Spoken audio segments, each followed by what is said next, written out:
In the year 1850, the world was a place of stark contrasts, and nowhere was this more apparent than in the pursuit of beauty. This was an era defined by strict social codes, where one's appearance could speak volumes about their class, their morality, and their place in society. The prevailing ideal was delicacy, purity, and an almost ethereal fragility, particularly for women. This image, however, required considerable effort and often extreme risk. To understand Victorian beauty, we must peel back myths and reveal frightening facts beneath the powdered surface. It's a story of aspiration, illusion, and dangerous lengths to conform. The most prized attribute in Victorian beauty was a pale, almost translucent complexion. A myth persists that this pallor was seen as a sign of sickness or weakness. In fact, the opposite was true. It was the ultimate status symbol. A sun-kissed tan was the mark of the working class, those who toiled in fields, factories under the harsh sun. A ghostly white face, however, advertised a life of indoor leisure, refinement, wealth. This ideal drove women to great lengths to avoid the sun, using parasols, bonnets, but many also relied on cosmetics to create the desired effect. The most popular of these were face powders, which held a very dark secret. To achieve this coveted whiteness, many turned to a product called Laird's Bloom of Youth, similar preparations containing lead carbonate. This heavy, opaque powder was incredibly effective at covering blemishes and giving the skin a smooth, marble-like finish. The fact is, this Bloom of Youth was a slow-acting poison. Lead is a neurotoxin that, when absorbed through the skin over time, accumulates in the body. Women who used these powders daily were unknowingly poisoning themselves. The initial symptoms might be subtle: headaches, fatigue, abdominal pain. But prolonged use could lead to severe consequences, including muscle paralysis, neurological damage, hair loss. Another deadly ingredient in the pursuit of pallor was arsenic. A persistent myth frames arsenic solely as a tool for murderers in detective stories. The shocking fact is that it was widely and openly sold as a beauty aid. It could be taken in the form of arsenic complexion wafers mixed into lotions.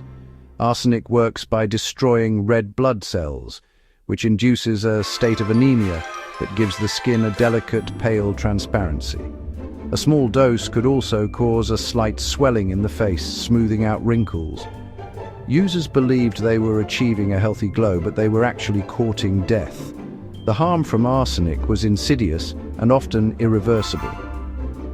It is a powerful carcinogen and a cumulative poison. Regular users risked chronic stomach problems, nerve damage, goiters, and eventually a painful death from organ failure.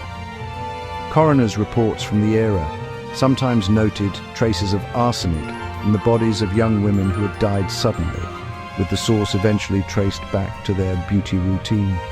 The very substance they used to appear vibrant and alive was systematically destroying them from the inside out, a tragic irony lost on those who simply wanted to look beautiful and fashionable. Those were the hidden costs of pursuing that perfect pale complexion. No single garment is more symbolic of the Victorian era than the corset. The prevailing myth is that the corset was merely a fashion accessory, an undergarment worn to create a tidy and elegant shape beneath the dress. While it certainly served a fashionable purpose, the fact is that the corset was an instrument of significant bodily transformation with serious health implications. Its primary function was to drastically narrow the waist, creating the fashionable hourglass figure with a high, full bust. To achieve this, corsets were made with rigid strips of whalebone, rigid strips of steel, and laced so tightly that they exerted immense pressure on the torso. The physical consequences of this practice, known as tight lacing, were profound.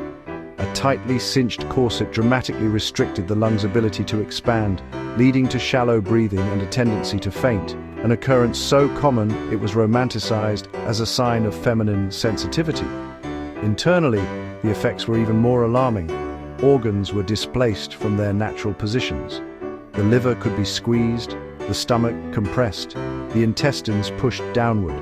This internal rearrangement could lead to chronic indigestion, constipation, and other digestive ailments that plagued women throughout their lives. The constant pressure weakened back and abdominal muscles, creating a dependency on the corset for support. Doctors and social reformers of the time were well aware of these dangers and frequently spoke out against the practice. Medical journals published diagrams illustrating rib distortion, sometimes permanently bending the lower ribs inward. They argued it contributed to reproductive issues, general weakness, poor circulation.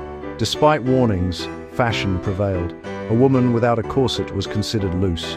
From youth, girls were trained towards 16 or 17-inch waists. The ideal female body appeared delicate, constrained, and controlled.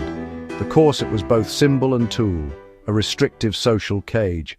The Victorian obsession with a delicate and ethereal appearance extended to the eyes. A common myth was that large, dark, and luminous pupils were a natural sign of a woman's romantic or sensitive nature. The fact is that this captivating, doe-eyed look was often induced by a poison, belladonna. Derived from the deadly nightshade plant, atropine, the active ingredient in belladonna, was used in the form of eye drops. When applied, it blocks receptors in the iris, resulting in wide, dilated pupils that would remain fixed for hours, even in bright light. This practice, while creating the desired aesthetic, was incredibly risky. Belladonna is a potent toxin, and even in small doses, it could cause a range of unpleasant side effects. Users often experienced blurred vision, an inability to focus on nearby objects, and an increased heart rate. The name belladonna translates to beautiful woman, a direct reference to its cosmetic use.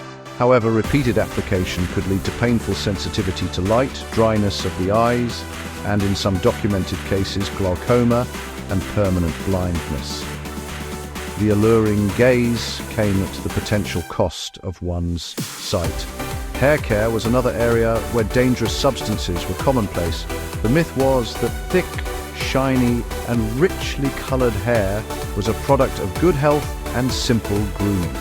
In reality, maintaining one's hair involved an arsenal of products, many of which contained mercury.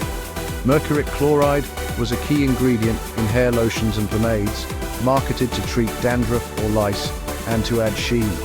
Men used dyes containing mercury or lead to cover grey hairs, believing there was no harm. Like the other poisons of the era, mercury exacted a terrible toll. It is a heavy metal that can be absorbed through the skin, leading to neurological and physical ailments. Chronic exposure could cause tremors, memory loss, irritability, and depression, Mad Hatter's disease, as hat makers used mercury in their craft. Users of these hair products were slowly poisoning their nervous systems. Furthermore, some restorers and dyes contained caustics like silver nitrate, causing chemical burns and permanently staining the skin a ghastly grey or black color. It is a pervasive myth that vanity and the use of dangerous cosmetics were exclusively a female concern in the Victorian era. The fact is, men were just as invested in their appearance and equally susceptible to the marketing of hazardous products. The ideal Victorian gentleman was expected to be well-groomed, with a polished and dignified presentation. This involved meticulous attention to his hair, his skin, and his facial hair. While the pressures were different from those on women, men's grooming cabinets were also stocked with potions and lotions that posed significant health risks, proving the pursuit of beauty was a shared danger. One primary concern for the aging gentleman was grey hair, seen as a sign of declining vigor. Men turned to a wide variety of hair dyes and restorers. Many products, such as Allen's World's Hair Restorer, relied on lead acetate to gradually darken the hair. The lead would build up on the hair shaft with each application, but it would also be absorbed through the scalp into the bloodstream. Just like women using lead-based powders, these men risked lead poisoning, severe abdominal cramps known as lead colic, debilitating nerve damage, tremors. Beyond hair dye, men used pomades and waxes to style their hair and moustaches. Some contained mercury to add shine and control, introducing the same neurological risks. For their skin, men were encouraged to maintain a clear complexion, applying lotions or balms with harmless botanicals or irritating chemicals. The culture of patent medicines affected men deeply. Tonics promising to restore vitality, improve health, and enhance masculine energy were popular. Many elixirs contained high alcohol, opiates, or even arsenic. A man might take a daily dose believing it improved stamina while slowly accumulating a lethal poison.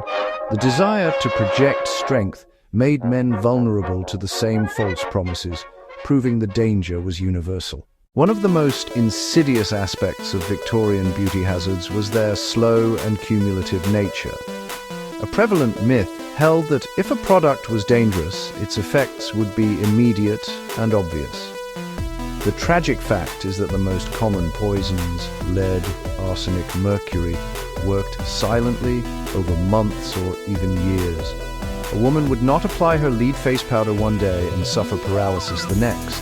Instead, toxins built up in her bones and tissues, leading to gradual decline, often misdiagnosed as a nervous disposition or female hysteria. This slow poisoning made it difficult to connect product to illness. Families saw headaches, stomach ailments, malaise, yet seldom blamed the fashionable powder. Advertisements promoted safety, creating a powerful narrative that flourished without regulation. The consequences were devastating. A vibrant young woman, over years, becomes frail, loses hair, suffers tremors, confusion. Doctors, lacking modern toxicology, prescribed rest, sea air, tonics, never suspecting the culprit on her dressing table. Only painstaking work by pioneers like Dr. Arthur Hill Hassell, analyzing food, drugs, cosmetics, and coroners finding high lead and arsenic began to expose the truth. Published warnings slowly chipped away at myths, but for many it came too late. The era reminds us the worst dangers are often unseen. In conclusion, the story of beauty in 1850 is a chilling exposé of secrets, myths, lethal realities. The Victorian ideal of a pale, fragile, perfectly sculpted figure drove both women and men to embrace profoundly harmful practices. The myth of effortless, natural beauty concealed the daily use of potent poisons like lead, arsenic, mercury. Skin-whitening powders attacked the nervous system. Body-distorting corsets displaced organs. The pursuit of fashion was fraught with peril. Belladonna risked blindness. Mercury risked madness. The key takeaway: slow, invisible dangers are most treacherous as cause and effect blur. Their story reminds us to question ingredients and be wary of standards that demand pain, restriction, or sacrifice. While modern cosmetics are more regulated, these psychological drivers persist. Today, people still chase extreme procedures, unproven treatments, questionable products to meet ideals promoted by media. The Victorian experience urges us to prioritize health and evidence over trends.